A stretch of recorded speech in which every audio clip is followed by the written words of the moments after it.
Prof, di Indonesia sendiri kan vaksin COVID-19 memang sudah masuk ke fase ketiga ya Prof ya, benar ya Prof? Ya, jadi kita melakukannya memang di fase ketiga, merupakan bagian dari penelitian uji klinis dari Sinovac di mana-mana ya. Lalu bagaimana ketika di fase ketiga, bagaimana para relawan itu bereaksi terhadap vaksin yang sudah diberikan?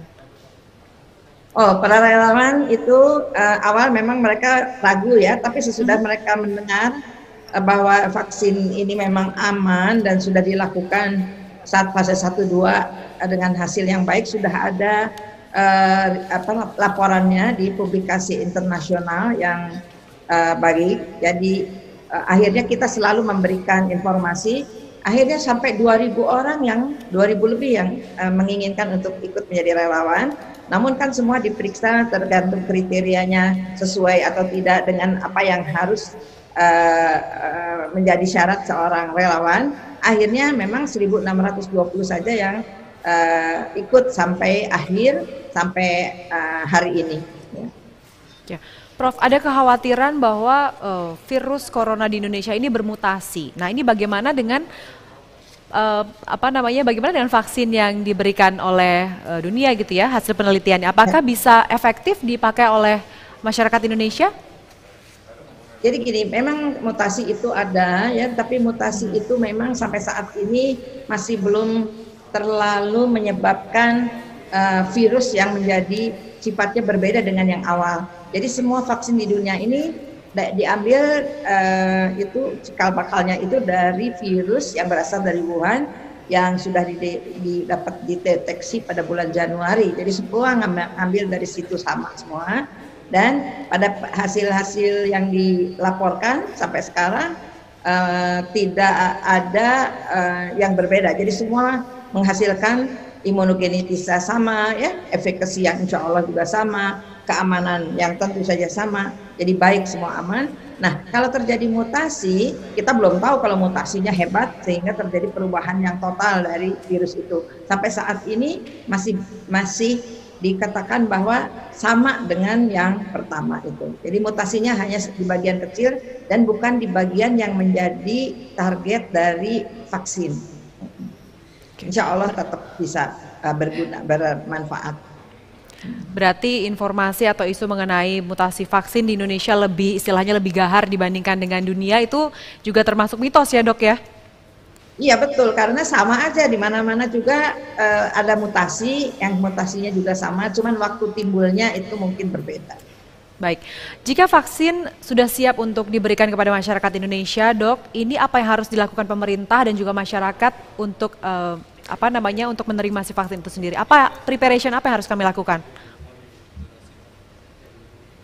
Ya, preparation pertama itu mungkin informasi sosialisasi ya, kita berlomba dengan mitos-mitos, dengan info-info yang kurang tepat, kurang benar mengenai katanya efek samping, mengenai ADE, mengenai berbagai yang secara teori mungkin bisa terjadi, tapi telah terbuktikan dari sekarang sudah hampir 100.000 lebih mungkin relawan itu di dunia dan aman. Ada beberapa yang mengalami efek simpang tapi ringan, kemudian info-info atau berita-berita mengenai adanya yang meninggal, ada yang sakit berat, sakit punggung dan lain, itu ternyata tidak terbukti dalam uji itu. Waktu dilakukan penelitian banyak yang ternyata itu adalah yang dapat placebo justru ya, dan juga ternyata kejadiannya tidak berhubungan sama sekali dengan vaksinasi. Nah, itu yang harus diinformasikan oleh media, oleh Kominfo ke masyarakat sehingga masyarakat merasa tenang.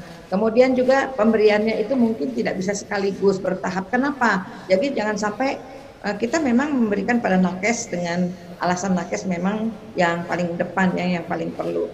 Jadi jangan sampai orang lain kenapa merasa bahwa dirinya kenapa tidak diberikan sekarang, kenapa nakes. Ada yang berpendapat, oh nanti diberikan dulu, nanti tidak aman. Tidak ya, semua itu harus diinformasikan. Kenapa harus bertahap? Karena jumlah vaksin tidak banyak di seluruh dunia untuk 7 miliar manusia ini bisa hasilkan sekaligus. Kita kan mendapat sebagian dari Sinovac yang sudah selesai, sudah jadi, sudah tinggal diberikan. Kemudian nanti Bio Farma mendapat bulknya, jadi bahan yang untuk itu semua dijelaskan kenapanya, sehingga masyarakat oh begitu.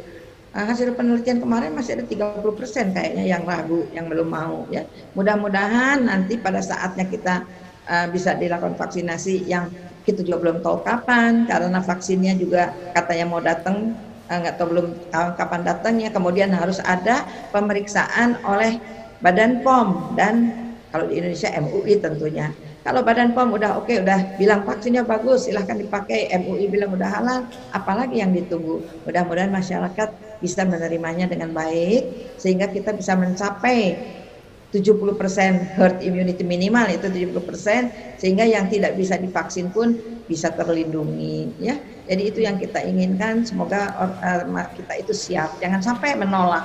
Karena kalau menolak, terlalu banyak yang menolak, ya mungkin tidak akan cepat tercapai itu herd immunity itu ya. Jadi herd dengan vaksin yang ada, yang datang itu kita siap lah ya. Oke, tentunya dibutuhkan kerjasama dari masyarakat untuk mengikuti vaksinasi ini tentunya Prof ya. Nah Prof, ini kan tadi menarik sekali. Ya, ada tentunya golongan masyarakat tertentu yang memang didahulukan untuk vaksinasi ini sendiri. Ini bagaimana dok? Usia berapa rentannya dan alasannya apa? Usianya itu tetap 18 sampai 59 tahun sesuai dengan penelitian yang dilakukan. Jadi kalau vaksin itu kita akan penelitian dilakukan pada orang sehat usia tertentu. Karena kalau lansia itulah udah lebih kurang respon imunnya daripada umur 18 sampai 59 tahun. Tidak pada anak-anak, tidak pada wanita hamil, tidak. Jadi pada orang sehat usia 18-59 tahun, karena penelitian yang sudah dilakukan itu. Yang penelitian di atas 60 dan di bawah yang untuk anak-anak itu sedang dilakukan. Kalau itu sudah selesai, mungkin pada waktunya nanti akan dilakukan juga penelitian pada lansia dan pada anak-anak. Nah itu pertama umurnya. Kemudian yang kedua diberikan pada yang garda terdepan. Tentu saja untuk mencegah mereka tertular oleh COVID-19 dari pasiennya. Ya, kalau misalnya tiap hari bertemu, kemudian lengah saja sekali memakai APD, kemudian 3M-nya juga tidak dilakukan, misalnya lupa lah atau apa, itu karena kecapean ya, itu juga harus kita hindari. Jadi yang nakes pertama kali itu agar mereka bisa bekerja. Kalau nakesnya pada sakit, tentu siapa yang akan melayani di garis depan ya. Itu kemudian orang-orang yang mungkin berhubungan dengan COVID juga langsung, jadi nggak meskipun bukan nakes. Nakes itu dalam arti perawat, dokter, petugas lab, petugas di rumah sakit, di puskesmas ya. Nah kalau misalnya yang lain itu yang juga sering ketemu, misalnya nakes termasuk kamar jenazah juga ya tentunya. Ini adalah orang-orang misalnya polisi ya yang melakukan evaluasi, membantu untuk melaksanakan pelayanan terhadap pasien. Itu semua didahulukan ya. Mereka yang berhadapan langsung dengan orang banyak tentunya ya Prof ya. Nah ini Prof itu menarik sekali, di atas 18 tahun sampai 59 tahun usia rentan yang didahulukan untuk mendapatkan vaksinasi. Nah ada mitos juga atau ada isu yang tersebar di masyarakat bahwa bayi atau anak-anak ini tidak boleh divaksin atau tidak boleh diberikan vaksin. Apakah ini mitos atau fakta Prof? Itu adalah mitos. Vaksin itu pada waktunya, vaksin COVID itu pada waktunya. Sekarang bayi sama anak semua itu ada program imunisasinya, program vaksinasinya. Jadi program imunisasi nasional itu ada, di mana bayi sejak lahir ya sudah harus mendapatkan hepatitis B untuk mencegah transmisi dari ibu. Kalau ibunya positif, kita nggak tahu ibu-ibu itu positif atau enggak. Jadi semua harus hepatitis B, oral polio, kemudian sebelum 1 bulan dikasih BCG, DPT. Itu ada 12 sekarang vaksin di nasional di program imunisasi nasional yang gratis. Jangan tidak dipakai selama pandemi pun tetap vaksinasi harus jalan. Kalau enggak nanti bisa terjadi pandemi 2. Pandemi dari COVID dan dari penyakit yang dapat dicegah oleh imunisasi. Yang paling rawan di sini adalah campak. Campak itu sangat-sangat mudah menular dan kita mudah terkena. Ya, jadi imunisasi pada bayi itu yang utama justru pernah. Sekarang imunisasi dari bayi sampai lansia itu ada. Jadi ada program imunisasi bayi, ada program imunisasi dewasa. Jadi tidak betul bahwa bayi tidak boleh diimunisasi.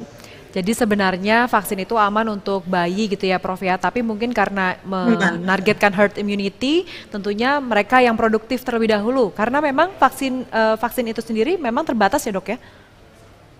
Ya, udah terbatas dan umurnya belum bisa di bawah 18 karena belum terbukti aman. Oke, baik. Prof, ini ada mitos juga bahwa katanya ini vaksin mengandung zat berbahaya atau racun. Nah, bahkan ini ada informasi atau ada berita gitu ya, Prof ya, bahwa ada relawan yang meninggal karena vaksin ini. Apakah benar? Apakah ini mitos atau fakta? Jadi memang vaksin itu tidak hanya mengandung antigen aja, kadang-kadang ada antibiotik, ya isinya tergantung dari apa vaksinnya, ya. Untuk kebutuhannya, apakah dosisnya satu atau banyak, ya, itu diberikan tambahan zat untuk melindungi supaya tetap poten, jadi tetap mempunyai daya untuk merangsang menghasilkan imunitas. Ada yang disebut adjuvan itu untuk meningkatkan juga daya imunitas, kayak vaksin yang inactivated yang sekarang di Sinovac itu ditambahkan adjuvan karena kalau dia tidak ditambahkan, karena dia kan vaksin virusnya mati, jadi virus yang mati itu mempunyai kemampuan untuk merangsang yang antibodi yang kurang dibandingkan virus hidup, tapi virus mati itu lebih tidak punya toksisitas, tidak berbahaya. Kalau virus hidup mungkin efek sampingnya, efek simpangnya lebih banyak. Yang kita pakai adalah virus mati, virus yang sudah dimatikan, memang ditambah dengan adjuvan. Ya, jadi kayak dulu ribut timerosal yang dipakai itu juga untuk memperkuat si vaksin itu. Tapi kadarnya, jumlahnya itu menurunkan jauh lebih besar dari kadar menyebabkan suatu toksik ya, suatu bahaya ya. Jadi itu sudah dihitung oleh WHO itu berapa kadar yang boleh ada di dalam vaksin dan itu semua lebih rendah dari batas itu. Jadi nggak usah takut karena keamanan sudah dijamin. Vaksin yang sudah itu tuh sudah berupa antigen dari virus atau bakteri ditambah dengan zat-zat yang diperlukan. Ya, jadi tidak benar bahwa timerosal menyebabkan autis, bahwa vaksin ditambah zat-zat yang nggak betul lah info-infonya. Jadi memang Bio Farma makanya BPOM sedang pergi ke sana ke Cina untuk melihat bagaimana apakah produksi vaksinnya sudah sesuai dengan yang sudah diberikan oleh dunia. Itu ada yang pedoman bagaimana membuat vaksin yang baik, bagaimana melakukan penelitian yang baik, itu ada pedomannya, tidak sembarangan. Ya. Jadi semuanya sudah dilakukan uji klinis tentunya ya, tanpa istilahnya tanpa meskipun terburu-buru, tapi memang sudah ada teknologi yang mumpuni yang bisa menemukan vaksin dari COVID-19 itu sendiri ya, Prof ya. Ya, kita sudah ada pertanyaan. Ya silakan Prof. Kalau kita ngomongin relawan susah, sekarang dengan cepat dengan teknologi informasi relawan udah terkumpul banyak. Mohon maaf ya saya tambahin. Mungkin banyak juga yang mengkhawatirkan atau mereka khawatir ini COVID-19 kan memang baru breakout Desember kemarin di Tiongkok gitu ya Prof ya, dan secepat itu bisa mendapatkan vaksin. Kita mungkin masyarakat awam di luar sana mereka akhirnya ragu gitu loh, kok bisa cepat sekali. Tapi kan ternyata sudah dijawab, memang sudah ada teknologinya, uji klinis juga sudah dilakukan gitu kan ya. Baik, ini ada pertanyaan melalui aplikasi Slido Prof. Ini dari rekan kita dari CNN, benar? Ya, ini. Cara apa saja yang bisa dilakukan untuk menghentikan penyebaran mitos terkait vaksin? Ini banyak sekali mitos-mitos, apalagi melalui pesan singkat. Prof, silakan. Ya, betul. Jadi saya tuh pikir bahwa ini merupakan satu efek simpang dari teknologi kita. Kita punya WA, kita punya Facebook, punya segala macam cara untuk cepat ya. Nah, kita aja yang harus agak pikirkan sesuatu yang merugikan, sesuatu yang belum jelas, yang kita juga nggak ngerti, janganlah dilanjutkan ke orang lain. Nah, juga saya juga lihat di media kadang-kadang tentang ADE itu, wah ribut. Padahal coba tanyalah ke pakarnya. Banyak di kita itu, ibu bisa menghubungi universitas, Unpad lah, UI lah, UNER, semua pasti bisa menjawab dan juga bisa menghubungi tim pakar di berbagai center ya, itu bisa dihubungi. Jadi untuk menanyakan, menjelaskan sebelum kita meneruskan ya. Jadi kita mencobalah sebagai yang mempunyai apa ya, tenaga power, mempunyai suatu apa ya, jadi power untuk melaksanakan sosialisasi informasi itu. Media itu saya kira luar biasa. Kalau seandainya satu kali di media keluar, apalagi kalau hari ini media keluar sini, nanti tunggu, oh 2 minggu lagi media yang lain. Jadi pendengar juga jadi benar ya, ini mungkin, padahal itu kadang-kadang tidak benar. Jadi tolong untuk dicek, recheck ke yang pakarnya. Kami semua terbukalah, kita bisa menjawab segala pertanyaan yang diragukan ya. Jadi mudah-mudahan ini akan membantu kita tidak ikut menyebarkan hal yang tidak betul. Jadi ini tentunya fungsi dari media itu sendiri untuk mengklarifikasi atau memberikan fakta gitu ya, Prof ya, untuk memberikan informasi yang benar dan juga mana yang fakta, mana yang mitos. Karena mungkin kita tidak bisa mencegah masyarakat di luar sana yang dengan mudahnya copy paste langsung memberikan kepada rekan-rekan yang lainnya, dan akhirnya mitos itulah yang tersebar di masyarakat ya, Prof ya. Ya betul, info pertama itu penting. Kalau info pertama sudah nggak betul, wah itu susah menghapusnya. Ya, Prof, ini ada pertanyaan lagi. Ini apakah benar penyakit ini tidak akan menyebar asal kita menjaga kebersihan dan juga sanitasi dengan baik? Benar nggak sih itu, Prof? Jadi ya, penyakit COVID-19 itu sama dengan influenza juga, dan penyakit-penyakit lain yang disebarkan melalui udara, melalui droplet ya, melalui aerosol. Itu semua membutuhkan satu proteksi yang sama ya. Jadi kalau kita melakukan menutup dengan masker yang betul, jangan maskernya bicara diturunin ke sini ya, kalau bisa ya pakai aja kalau memang di tempat umum.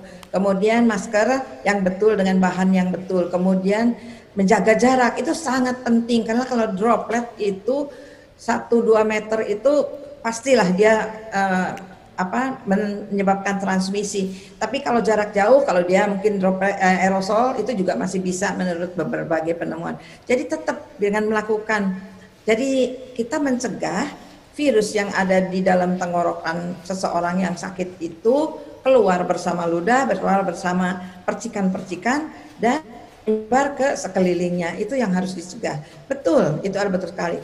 Tambahannya adalah dengan vaksinasi. Vaksinasi adalah melindungi diri kita sendiri kan. Kita diberikan, kita sehat, kita bisa menjaga ya kalau daya tahan tubuh kita baik. Jadi kita diberi vaksin untuk diri sendiri.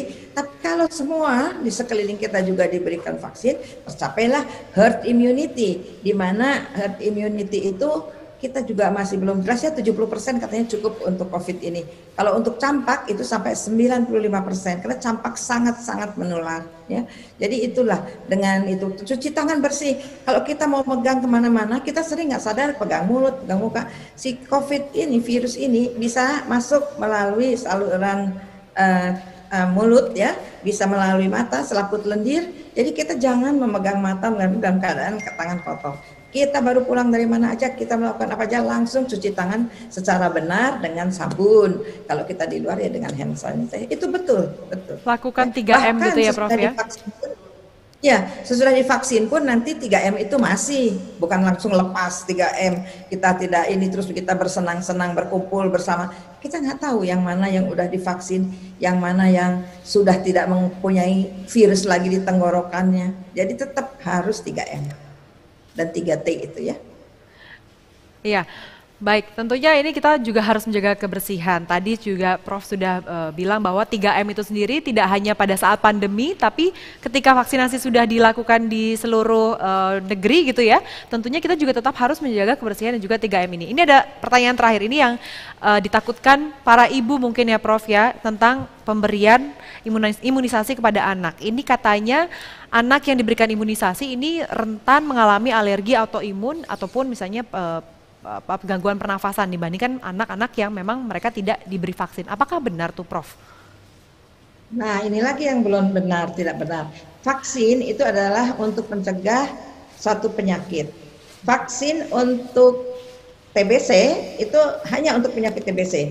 Vaksin untuk tifus untuk penyakit tifus. Vaksin untuk COVID hanya untuk penyakit COVID. Vaksin untuk flu hanya untuk flu.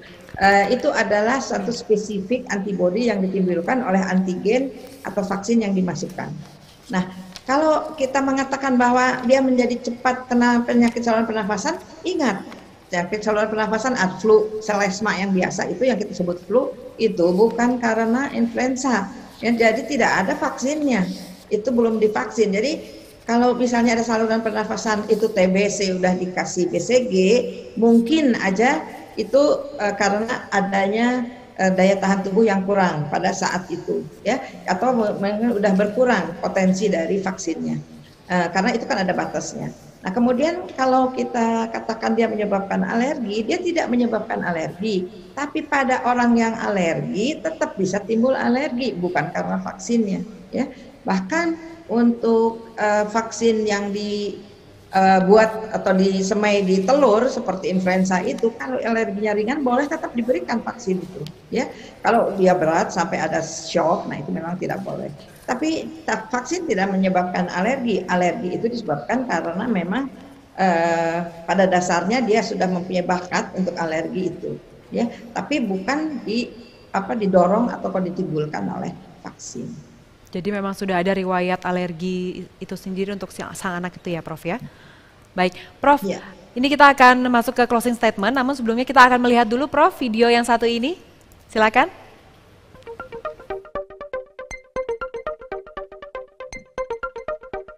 Bekerja bersama adalah kunci memerangi COVID-19. Bersama kita memakai masker,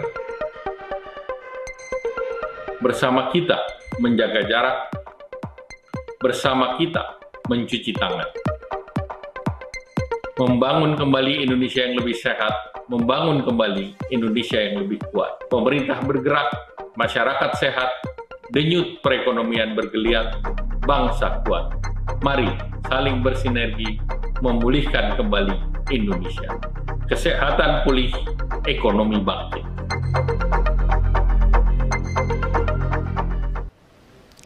Ya, baik Prof. Cissy, kita masuk ke closing statement dari Prof. Cissy mengenai mitos dan juga fakta seputar vaksin. Boleh silakan Prof. ingin disampaikan kepada rekan-rekan media dan juga tamu undangan yang sudah bergabung pada kami. Ya, terima kasih. Jadi menurut saya pesan saya adalah vaksin adalah satu cara kita untuk melindungi kita maupun orang lain dari infeksi penyakit tertentu, ya, yang spesifik. Vaksin COVID itu bisa melindungi terhadap COVID, tapi tidak 100%. Kita tetap harus melakukan 3M, memakai masker, menjaga jarak, kemudian juga mencuci tangan yang benar dan sering, kemudian juga tidak berkerumun, tidak mendatangi kerumunan. Ya, kalau kita di dalam tempat yang banyak orang, kita harus lebih lagi patuh memakai masker. Karena kalau tidak, kita tidak akan bisa menyelesaikan pandemi ini. Juga 3T harus dilakukan. Kalau harus di testing, lakukanlah testing. Tracing itu harus betul. Ya, kita harus melakukan semua 3M, 3T dengan benar sampai akhir pandemi. Kapan akhir pandemi? Kita belum tahu kapan akhir pandemi. Tapi di beberapa negara sudah 0 kasus baru. 0 kasus baru kalau terjadi dalam jangka yang lama mungkin tidak akan kembali lagi, ya. Saya lihat ya, kongres-kongres di Cina sudah tidak pakai masker, sudah tidak melakukan jaga jarak. Itulah yang kita inginkan. Mudah-mudahan kita bisa mendapatkan barokah untuk segera mengakhiri pandemi ini. 3M, 3T, salam sehat untuk semua. Salam sehat untuk semua. Terima kasih Prof. Cissy. Tentunya kita tahu bahwa 3M, 3T itu wajib dilakukan untuk membuat si pandemi corona ini cepat berakhir dan juga cepat hilang di masyarakat seluruh dunia ya Prof. Cissy ya. Terima kasih atas waktunya Profesor Dr. Cissy Rahiana Sujana Prawira Kartasasmita SPAK MSc. Terima kasih Prof. Cissy.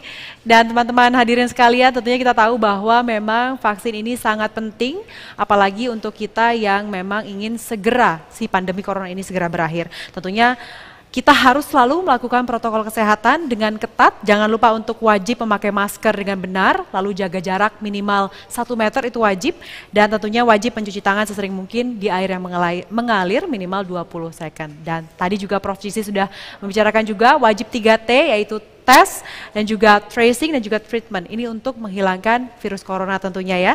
Hadirin sekalian, teman-teman media, hadirin yang sudah hadir dan juga bergabung bersama kami, terima kasih atas waktunya dan semoga bermanfaat.